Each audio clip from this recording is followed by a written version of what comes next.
మరి ఎప్పుడు ఇది సరికాదు సవ్యం కాదని ఇప్పుడు చాలామంది ఆడపిల్లలు మీకు అయిన ఎక్స్పీరియన్స్ మీ పెళ్లిలో 6 నెలల్లో ఒక హింస ఒక ఎక్స్‌ప్లాయిటేషన్ ఉంది బయటకు వచ్చేయాలని ఆలోచించిన పరిస్థితుల్లో ఎప్పుడు బయటికి రావాలనే స్ఫురణ ఎలా కలుగుతుంది?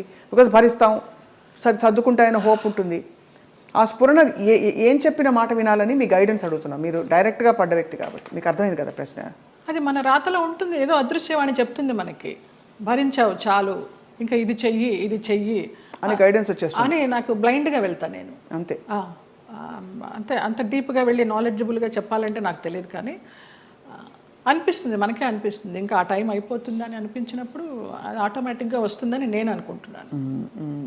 ఎంత ఇవాల్వ్ అయ్యారు మీరు స్పిరిచువల్గా, ఎన్ని కష్టాలు పడినా కూడా ఎంత పరిణితి తెచ్చుకున్నారు మీరు అంటే జీవిత ప్రయాణంలో. నేను కేరళ డీటాక్స్కి వెళ్ళినప్పుడు కూడా 14 days ఒంటరిగా ఉన్నాను. అప్పుడు నా లైఫ్ స్టైల్ మారిపోయిందమ్మా, మైండ్ సెట్ కానీ లైఫ్ స్టైల్ కానీ. ఎంత భయస్తురాల్లో నేను, చిన్న విషయానికి భయపడిపోతే, ఎక్కడన్నా నొప్పి వస్తే, ఇక్కడ నొప్పి వస్తే బ్రెస్ట్ క్యాన్సర్ ఏమో, ఇక్కడ నొప్పి వస్తే అపెండిసైటిస్ ఏమో అని అస్సలు లేదు.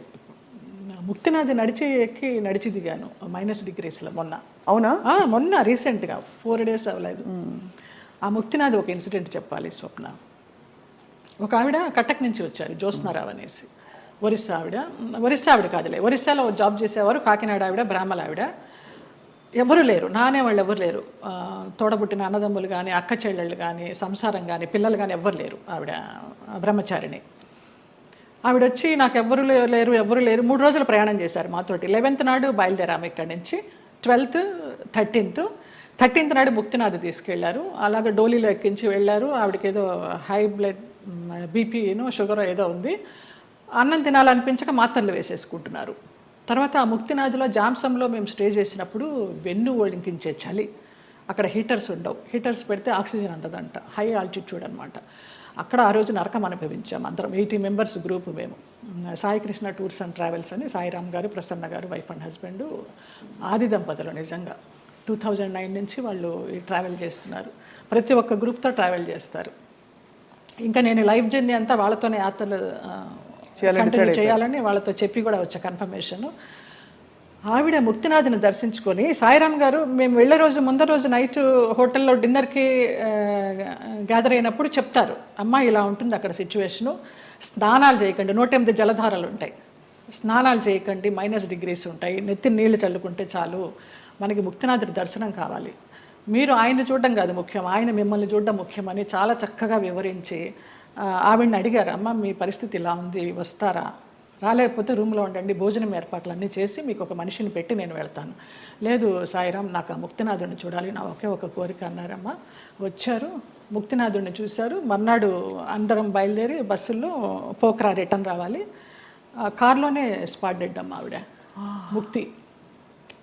ముక్తినాథుడు అన్నందుకు ముక్తి మోక్షం. ఎంత అదృష్టవంతరాలు, ఎవరు లేరని 80 మందితో ప్రయాణం చేసి 3 రోజులు ముక్తినాథుని చూసి 4వ రోజు పోయింది. అసలు అద్భుతమైన సంఘటన అయితే నాకు, నేను మర్చిపోలేను ఈ యాత్రలో. ఆవిడ చనిపోయినప్పుడు ఎంత ప్రేతకళగా ఉందో, చితి మీద పెడితే అక్కడే ఎవరో కజిన్ నెంబర్ దొరికింది, ఫోన్లో అడిగితే మేము రాలేమండి, అంత దూరం మీరు చేసేయండి అని ఈయనకు అథారిటీ ఇచ్చేశారు సాయిరామ్ గారికి. అక్కడ ఆర్మీ సహాయంతో ఆయన మన హిందూ సాంప్రదాయంలో ఆమెకి దహన సంస్కారాలు చేస్తే, చితి మీద పెట్టినప్పుడు ఆవిడకి ఫోటో తీస్తే ఎంత చిద్విలాసంగా ఉందో తెలుసా అమ్మ ఆవిడ ముఖం. చనిపోయినప్పుడు ఈ 4 బయటకు వచ్చేసి కళ్ళు తేలేసి ఉన్న మనిషి హాయిగా అలా ఉంది. అసలు అది జన్మలో మర్చిపోలేను. అంతకుముందు రోజు అడిగారు, ఎవరికి ముక్తి కావాలంటే 2 చేతులు ఎత్తా నేను, ఏం మీకు లగేజ్ లేదా అని అడిగారు. నాకు ఏ లగేజ్ లేదన్నాను. అంటే వెనకాల బంధాలు లేవా అనేసి. మీరు అనుకుంటే కాదు దేవుడు అనుకోవాలి, ఆయన ఎవరికి ఇవ్వాలో వాడికే ఇస్తారు అనేసి. అలాగా ఆవిడ అదొక అద్భుతమైన సంఘటన. ఆనందించాం, ఆవిడ పోయినందుకు బాధపడలేదు. ఎంత అదృష్టవంతరాలు, ఎంత చక్కని అనాయాసన మరణం అంటారు కదా, అలా. కార్లన్నీ ఆగినా ఏంటనంటే పోయారు. అంటే భగవద్ దర్శనం అయిందా అని చాలా మందిని అడుగుతాం, ఇంతకంటే నిదర్శనాలు ఏముంటాయి? మోక్షం, ముక్తినాథుడు.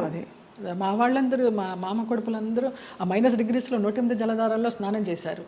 ఒక్కొక్క జలధార నుంచి ఇంకొక జలధార వెళ్తుంటే వాళ్ళకి బ్రెయిన్ పనిచేయడల్లా ఫ్రీజ్ అయిపోతుంది, అలా చేశారు. నేను ఆ 108లో చల్లుకోవడానికి అరగంట పట్టింది, ఈ చెయ్యి పనిచేయాల 1 గంట, బ్లడ్ క్లాట్ అయిపోయి. అంత చలి. -degrees. అది అంత కష్టతరమైన ప్రయాణం. ఎంత చక్కగా వెళ్ళొచ్చామో వారి ఆధ్వర్యంలో. ఈ సందర్భంగా ఆ దంపతులకు పాదాభివందనాలు. ఆ ప్లేసెస్లో నిజంగానే ఒక మహిమ ఉంటుంది కదా జయలలిత గారు, ఎందుకంటే మీరు ఇంత జీవితం చూసి భగవత్ స్పర్శ ఎక్కడ ఎందుగలడు అందులేడని సందేహం వలదు అని అంటారు కదా, అలాగా భగవంతుడు అన్ని చోట్ల ఉన్నాడు సర్వాంతర్యామి అంటూ కూడా మనం కొన్ని ప్లేసెస్కి ప్రత్యేకంగా వెళ్ళడానికి కారణం ఏంటంటే వాళ్ళు నడయాడిన ప్లేసులు అవి అని చెప్తారు. ఇప్పుడు నైమిసారణ్యం ఎంతమంది మునులు మహానుభావులు తపస్సు చేశారు. అక్కడికి వెళ్ళంగానే మనకు ఆ వైబ్స్, కొన్ని గుళ్ళకి వెళ్తే మామూలుగా దండం పెట్టుకుని వచ్చేస్తాం, కానీ అదే మనం తిరుమల వెళ్ళినప్పుడు ఆ వెంకటేశ్వర స్వామి చూస్తుంటే మనకు తెలియకుండానే ఆనంద బాష్పాలు కారిపోతాయి. ముక్తినాథుడి దగ్గర కూడా అలాగే కారిపోయినాయి నాకు. మన దేవుళ్ళ రూపాలు ఉండవు, ఏముండవు, వాళ్ళు నేపాల్ పద్ధతిలో తయారు చేస్తారు, అలా ఉన్నా కూడా వైబ్స్ ఉన్నాయమ్మా. అంతే, వాళ్ళు నడయాడిన ప్రదేశం. జనక్పూర్ వెళ్ళాము, సీతారాములు నడయాడిన ప్లేసు, వాళ్ళ కళ్యాణమైన ప్లేసు. చాలామంది మా గ్రూప్లో అక్కడికి వెళ్ళి దండలు మార్చుకున్నారు, మళ్ళీ సీతారాముల కళ్యాణం లాగా. అలాంటి వైబ్స్ ఉన్నాయి, అందుకే వెళ్ళాలి. ఇంట్లో కూర్చున్న భగవంతుడు దర్శనం ఇస్తాడు, అది వేరే విషయం. వాళ్ళు నడయాడిన ఆ పుణ్యభూమిలో నడిస్తే ఆ పాదధూళి మనకి కొంచెం పుణ్యం ఇస్తుందని. రెండోది మీరు అన్నట్టు ఆ ప్లేస్కి వెళ్ళిపోయాక మనం నేను ఫలానా, నేను స్వప్న, నేను జయలలిత, నేను సో అండ్ సో అన్నీ మర్చిపోయి, నేను జ్యోత్స్న మర్చిపోయి కేవలం ఒక అంకిత భావంతో ఒక డిజాల్వ్డ్ స్టేట్లో వెళ్తాం. అంతే, అది కూడా ఒక సర్వస్వ శరణాగతి అయిపోయి నువ్వు తీసుకొచ్చావు, నువ్వే చూసుకో, శరణాగతి అంతే. అందులో కూడా చాలా అద్భుతాలు మన లోపల జరుగుతాయి. అద్భుతాలు అంటే మన అహంకారం కరగడం అన్నీ కదా, మనకి తెలియకుండానే అది ఆ ఉద్వేగం అది అంతా వచ్చేస్తుందమ్మా. నేను సంజయ్తో అదే అన్నాను. సంజయ్ కదా ఇంటర్వ్యూ ఏర్పాటు చేసింది, సంజయ్ కిషోర్. నాకు గుంటూరులో చిన్నప్పటి నుంచి వాడు నన్ను కొట్టేవాడు. వాడు కొడుతుంటే నేను పరిగెత్తేదాన్ని. వాళ్ళ ఇల్లు పెద్ద ఇల్లు గుంటూరులో, ఎంత పెద్ద ఇల్లు. కొడుతుంటే పరిగెత్తేవాడిని, తర్వాత వాడిని ఎత్తుకునేదాన్ని. వాడు ఈ రోజున ఇంత గొప్పవాడైనాడంటే చాలా సంతోషము. చాలా పద్ధతైన మనిషి. ఎంత పద్ధతైన మనిషి. వాళ్ళ ఇంట్లో వాళ్ళ అమ్మగారు నాకు పెద్దక్కలాగా, నా పాపాయి పాపాయి అంటే ఆవిడ. నా అభివృద్ధికి ఆవిడ సంతోషిస్తుంది. నా సొంత వాళ్ళు కూడా సంతోషిస్తారా సంతోషించరా, కానీ ఆవిడ అంత సంతోషిస్తుంది, అంత బ్లెస్ చేస్తుంది ఆవిడ. నువ్వు బాగుండాలి, నువ్వు బాగుంటే మేము బాగుంటాం అనేసి. లేదు, మీరు ఎప్పుడు మీరు బాగుంటారు, మీ చుట్టూ ఉండేవాళ్ళు అంటే మీకు భగవద్ రక్షణ ఉందని క్లియర్గా ప్రూవ్ అయిందమ్మా. నాకు చాలా ఈ యాత్ర తర్వాత నాకు భగవదానుగ్రహం మెండుగా ఉందని చాలా నమ్మకం వచ్చింది నిజంగా. ఇంకా అసలు ఏమూలో ఉన్న భయం కాస్త పటాపంచలైపోయింది, ఏం లేదు. మీ జీవితంలో కీలక పాత్ర పోషించిన వ్యక్తులు గుమ్మడి గారు ఒకరు. ఇది గతంలో లోగడ మీడియా వాళ్ళు చాలా సందర్భాల్లో అడిగారు, రకరకాలుగా లింకప్లు రాశారు మీకు వారికి. అసలు అంత లింకప్ చేయాల్సిన అవసరం ఎందుకు వచ్చింది? అంటే మీరు కేవలం వెళ్ళి ఇప్పుడు ఒక మనిషి ఇంకో మనిషి సేవ చేయొచ్చు, చూసుకోవచ్చు, స్త్రీ పురుషులు కావడంతో అలా రాశారు. ఏ స్త్రీ పురుషులు అయినా వయసు భేదం లేదమ్మా. నా తండ్రి వయసు ఆయనకి. మేము సినిమాలన్నీ మానేసుకొని పొద్దునైతే ఆయన ఫోన్ చేసి, నా గొంతు పొద్దున్నే కొంచెం మగవాడి వాయిస్ లాగా ఉంటుంది, పొద్దున్న లేవగానే ఫోన్ చేస్తే బాచి అనేవారు. బాచి అనుకోండి, బాచి లిఫ్ట్ చేశాడు. బాచి కాదండి నేనే జయమ్మని అంటే, జయమ్మ నీ గొంతు ఏంటి అలా ఉంది, మంచు మార్గ గొంతులాగా ఉంది. ఇంకొక ఎవరినో పోల్చేవారు అనమాట. ఏం చేస్తున్నావు ఇవాళ, ఏం తీసుకొస్తున్నావు వంట, అలాగా ఆయన్ని మేము అభిమానించి మహామహులు. వాళ్ళ సేవ చేసుకోవడానికి పూర్వజన్మ సుకృతం ఉండాలి నిజంగా.